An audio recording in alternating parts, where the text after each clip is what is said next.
انسان جس طرح اپنے آپ کو ماہ مبارک رمضان کے لیے آمادہ کرتا ہے، تیار کرتا ہے، رجب شعبان کے روزے رکھتا ہے، اسی طرح چاہیے اسے کہ ماہ محرم کے لیے بھی اپنے آپ کو تیار کیا کرے۔ ماہ محرم جہاں ظاہری چیزوں کو تیاری ضروری ہے، عزا خانہ کا بڑھانا، علم، تعزیہ، مجلس کا اہتمام کرنا، اسی طرح باطن کی تیاری کی بھی ضرورت ہے کہ انسان اپنے آپ کو باطنی طور پر کربلا کے لیے تیار کرے، کیونکہ یہ وہ کاروان ہے کہ جو 61 ہجری سے جاری ہے اور ہر دور میں یہ صدا دے رہا ہے کہ حل من ناصر ینصرنا، ہے کوئی میری مدد کرنے والا۔ تو جب ہم اس ماہ محرم کے اندر انٹر ہوتے ہیں تو یہ صرف ایک ظاہری رسومات نہیں ہیں یا آداب نہیں ہیں، بلکہ یہ ایک تحریک ہے، ایک قیام ہے کہ جو امام نے نہ صرف اس دنیا کے لیے بلکہ آخرت تک کے لیے اس کو قائم کیا ہے۔ کیونکہ کربلا کا واقعہ صرف ظاہر واقعہ نہیں ہے کہ 61 ہجری میں ایک واقعہ ہوا اس کے بعد یہ واقعہ ختم ہوا، نہیں، یہ واقعہ قیامت تک کی انسانیت کو بچانے کے لیے واقعہ ہے۔ سید الشہداء ظاہری خلافت کے لیے نہیں کھڑے ہوئے تھے، بلکہ اللہ کا نظام اور اس کی حاکمیت کے لیے کھڑے ہوئے تھے کہ اللہ کا نظام حاکم ہونا چاہیے۔ یزید اس کے مقابلے میں وحی کا انکار کر رہا ہے، اور جتنی محنت انبیاء نے کی تھی ان سب کو ختم کر رہا ہے۔ یا تو دیکھیں دشمن دو طرح کا ہے، ایک دشمن وہ ہے جو آپ کو پتا ہے سامنے مقابلے میں ہے، سامنے کھڑا ہوا ہے، آپ کو پتا ہے کہ سامنے ہے تو آپ اس کو اسی طریقے سے ٹریٹ کرتے ہو۔ لیکن ایک دشمن آپ کے اندر ہے، آپ کے اندر گھس گیا ہے، لبادہ کوئی اور پہنا ہوا ہے، لبادہ آپ کا ہے، وہاں پر تشخیص دینا اور اس سے لڑنا آسان نہیں ہے۔ کیوں؟ کیونکہ ظاہر میں وہ وہی ہے کہ جو آپ کو دنیا کو دکھا رہا ہے کہ بھئی میں ہوں۔ مثال کے طور پر اس زمانے میں اگر مسلمانوں سے کوئی لڑتا، جو کہ پہلے لوگ لڑے جب اسلام پھیل رہا تھا، تو جو سامنے آتا تھا، حتی روم کی طاقتیں سامنے آئی، وہاں تک اسلام لڑنے گیا، اور کہاں تک اسلام پھیلا آپ کے سامنے۔ لیکن اگر وہی دشمن اندر آ جائے اور یہ بتائے بھی نہیں کہ میں تمہارا دشمن ہوں، لبادہ اوڑھ لے، تو کیسے تشخیص دی جائے اور اندر سے ختم کر دے کس کو؟ اساس کو، اصل جو چیز اسلام کی، اس کی شریعت کو پامال کر دے، تو پھر کیا ہوگا؟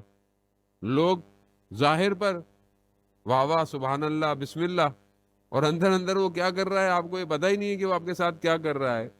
تو یہ جو دشمن ہوتا ہے یہ سب سے زیادہ خطرناک ہے، منافق ہے یہ ظاہراً آپ اس کو پہچان ہی نہیں پا رہے، میٹھا میٹھا آپ کو دے رہا ہے مگر اندر کھا رہا ہے آپ کو دیمک کی طرح۔ تو رسول خدا حضرت محمد مصطفیٰ اللہ آج ممبر اسلام، یعنی جبکہ امام نے تو کہا کہ میں تو اس کو ممبر نہیں، میں تو اس کو تختے لکڑی کے ٹکڑوں میں بیٹھا ہے، لیکن بہرحال ظاہری سند وہی ہے، مسند وہی ہے کہ جو پیغمبر کی ہے اسی پر بیٹھا، اور اسلام کا ظاہری طور پر خلیفہ بن کر اور اسلام کے سارے قانون کی، شریعت کی نفی کر رہا ہے، حلال کو حرام کر رہا ہے، حرام کو حلال کر رہا ہے، اور کہہ رہا ہے کہ کوئی وحی نازل نہیں ہوئی، یہ سب بنی ہاشم کا اپنا ڈھونگ تھا۔ یعنی وہ جو سب کچھ 1,24,000 پیغمبر آئے اور پھر آخری رسول آئے، اس کے بعد اس ساری محنتوں کے بارے میں سامنے کھڑا ہوا اسلام میں آ گیا رہا ہے۔ تو اگر یہ سلسلہ جاری رہتا تو تھوڑے دنوں میں اسلام ختم ہو جانا تھا، کیونکہ جب جو اسلام کو ظاہری طور پہ چلا رہا ہے جب وہی عمل نہیں کر رہا اور انکار کر رہا ہے، تو کچھ اور ٹائم گزرتا تو کچھ بھی نہیں ہونا تھا، نہ دین ہونا تھا، یا جو بھی ہوتا پھر وہی دین ہوتا، جو بھی ہوتا پھر وہی دین ہوتا، بھئی یہی دین ہے، اب ایسا ہی دین ہے۔ تو اب اس دین کو بچانے کے لیے، دین دیکھیں، دین صرف ظاہری سیٹ آف رولز نہیں ہے، یہ ظاہری کوئی طریقہ یا صرف ظاہری قانون نہیں ہے کہ آپ اس پہ عمل کرو، وضو ایسے کرو، کھڑے ایسے رہو، نماز ایسے پڑھو، یہ صرف ظاہر نہیں ہے، کیا بولیں یہ ظاہری نہیں، دین اصل میں اللہ نے انسان کو کمال پر پہنچنے کا فارمولہ دیا ہے، اور کمال جو ہے وہ اس دنیا میں نہیں ہے، کمال کہیں اور ہے، لیکن کرنا یہی ہے۔ جو کچھ کرنا ہے وہ ہونا یہی ہے، نتیجہ ہم تمہیں کہیں اور دیں گے، لیکن اس کو کیسے ایسا گزارا جائے. دیکھیں کیا ایسا کیا جائے، مثلا جیسے آج کل الیکٹرک گاڑیاں، ہائیبرڈ گاڑیاں، تو کمال کس پر ہے؟ بیٹری پر ہے، کہ بھائی بیٹری ایسی ہو 15 منٹ میں چارج ہو جائے، چلے کتنی جی 1000 کلومیٹر. تو کمال کس پر ہے؟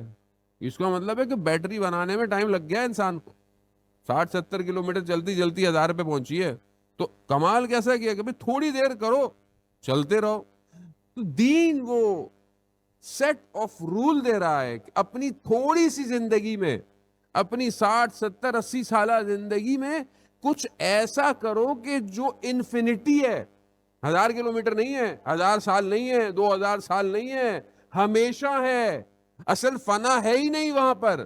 یعنی چند دن میں اپنے آپ کو ایسا کر لو کہ وہاں تم کمال پر رہو ساری زندگی. دین یہ ہے، دین ظاہری نہیں ہے. تو اب ایسے سسٹم کو کوئی وائرس لگانے آ جائے تو کون بچائے گا؟ اور بچانا ضروری تھا. تو کیسے بچایا جائے؟ تو جو ایک بچانے کا بھی کمال ہوتا ہے نا، قربانی کا بھی کمال ہوتا ہے. تو ہر چیز کو کمال دینے کے لیے امام حسین کربلا آئے. کربلا یہ ہے، کربلا انسانیت کی بقا ہے. اگر انسانیت آج ہے تو کربلا کے بغیر اصل ممکن ہو ہی نہیں سکتی تھی. ظلم کے مقابلے میں کھڑا ہونا یعنی امام حسین، مظلوم کا ساتھ دینا یعنی امام حسین.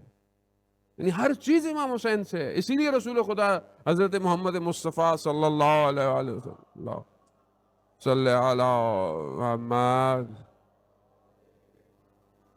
رسول خدا نے فرمایا حسین منی وانا من الحسین، حسین مجھ سے ہے اور میں حسین سے ہوں. یعنی حسین مجھ سے ہے، وہ خود میرا بیٹا ہے، میرا فرزند ہے، میرا نواسا ہے، لیکن میں حسین سے ہوں. یعنی اب جو کچھ بھی بچے گا، جو کچھ چلے گا، وہ حسین سے چلے گا.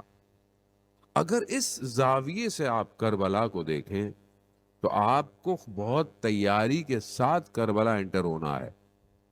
صرف تھوڑے دن کے لیے نہیں ہونا کہ بہرحال یہ ہو گیا بس ہو گیا. نہیں عزیزان محترم، یہ ایک ایسا کارواں ہے کہ جس میں شرط سوار ہونے کی ہے. سوار ہوئے بغیر آپ آگے بڑھ نہیں سکتے، اور اس سواری کی شرط کے لیے اپنے آپ کو تیار کرنا.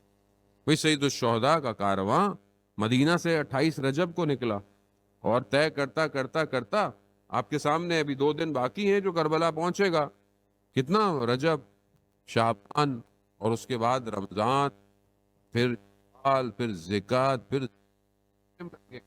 اس پورے وقت کے اندر، اس پورے ٹائم میں کتنے لوگ سوار ہوئے آپ کے سامنے؟ کتنے لوگ سوار ہوئے؟ وہ لوگ جو دنیا سے اٹیچ تھے وہ سوار نہیں ہوئے. بے شک چاہنے والے تھے، بے شک ماننے والے تھے، وہ سوار نہیں ہو سکے. سوار کون ہوا؟ جس نے اپنا تعلق توڑا ہے دنیا سے. دنیا چھوڑی نہیں ہے، تعلق کو توڑا ہے. جس میں دنیا آپ اٹیچ ہے نا، آپ کے رشتے، کام، پیسہ، دولت، سٹیٹس. امام نے 5 مہینے ٹیسٹ لیا، جس کا لے سکتے، جس کے نصیب میں تھا. دنیا چاہیے یا بقا چاہیے؟ اور بقا بھی کیسی؟ امام نے یہ نہیں بولا میں تمہیں ایسا باقی رکھوں گا کہ لوگ تمہارے وجود سے متصل ہو کر باقی رہیں گے. امام نے ایسا ان کو باقی رکھا. ایسے نہ کہا تمہیں کچھ مل گیا، نہیں، ایسا نہیں ہے. میں تمہیں وہ دوں گا کہ قیامت تک کے لوگ یہ کہیں گے یا لیتنی کنتو معاکم، کاش ہم آپ لوگوں کے ساتھ ہوتے. فافوز فوزا عظیما، تو پھر ہم ایک عظیم قربانی پہ پہنچ جاتے. یعنی میں تمہیں ایسا بنا دوں گا کہ قیامت تک لوگ تمہارے راستے پر چلیں گے. میں تمہیں ایسا بنا دوں گا کہ قیامت تک کے لوگ اگر تم پر گریا کریں گے تو ان کے آنسو ان کی بخشش کا باعث بن جائیں گے. قیامت تک لوگ تمہیں سلام کریں گے. وہ ایسا باقی رکھا ہے جانے محترم. اور کیا کمال دیا. وہ کمال کے انسان کہتا ہے بھائی سب سے زیادہ کمال کیا, انسان جنت میں چلا جائے. جنت میں جانا آسان نہیں ہے. ہمارے یہاں بڑی تیزی سے لوگوں کو بھیج دیتے ہیں جنت میں. آسان نہیں ہے, بہرحال بھائش مقام ہے. لیکن اس مقام پر بھی آپ دیکھیں روایت کیا کہتی ہے کہ کچھ لوگ ایسے ہوں گے کہ جن کو جنت اپنی طرف کھینچے گی, جنت کی نعمتیں اپنی طرف کھینچیں گی, مگر وہ نہیں آئیں گے.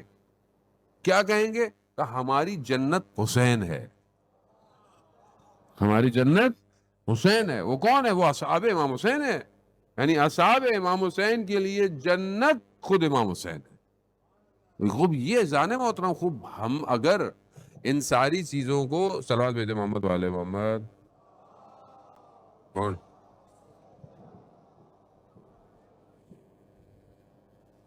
مشکل گاؤں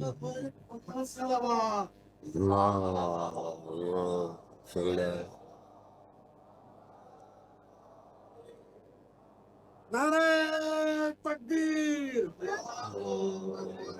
نعرہ رسالت، نعرہ حیدری، امام زمانہ بلند پہلوان. خوب یہ بہشت میں جانا آسان نہیں ہے. یعنی اس مقام تک پہنچنا, یعنی اپنے وجود سے گزر کر جانا ہے. تو کیا ہم آج کے اس دور میں اذان محترم کربلا کربلا ہے. کربلا صرف 61 ہجری کے لیے نہیں ہے. کربلا ہر دن کربلا کی طرف لے کے جاتا ہے. شرط یہ ہے کہ آپ کس خیمے میں کھڑے ہوئے ہیں. آپ کس خیمے میں ہیں؟ آپ امام کے خیمے میں ہیں یا امام کے مقابلے میں کھڑے ہوئے ہیں؟ نہیں, ہم تو درمیان میں ہیں. درمیان کچھ نہیں ہے, یا ادھر یا وہ. آج کربلا کہاں ہے؟ آج حق کہاں ہے؟ آج کدھر ہے حق؟ کہاں ہے وہ جو مر رہے ہیں کربلا والوں کے لیے, اور کہاں ہے وہ جو لوگ یزیدیت کے لیے مر رہے ہیں؟ تو آپ بولے نہیں نہیں نہیں, ہم تو دیکھ رہے ہیں. تو اس کا مطلب ہے اس